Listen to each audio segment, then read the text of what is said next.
Nakasilid sa kulay dilaw na sako ang bangkay ng isang babae nang makitang palutang-lutang sa irrigation canal sa Purok Magallanes, Barangay Cabu, Cabanatuan City noong Miyerkules.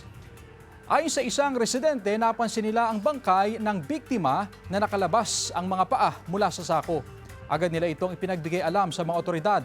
Sa follow-up investigation ng pulisya, natukoy ang biktima na isang 56 anyos at residente ng General Natividad, Nueva Ecija. Samantala, natagpuan din umanong patay ang asawa ng biktima sa isang irrigation canal sa barangay Popolon, Palayan City noong Lunes. Na-recover din ng mga otoridad ang sinakyan ng mga asawa na kolong-kolong sa barangay Bravo, General Natividad, Nueva Ecija noong Miyerkules. Base sa paunang investigasyon, posibleng pinatay ang mag-asawa at itinapon sa irrigation canal sa Palayan City kung saan tinangay ng agos ng tubig ang bangkay ng babae hanggang sa Cabanatuan City. Patuloy ang investigasyon ng mga otoridad sa krimen. Wala pang pahayag ang kaanak ng mga biktima.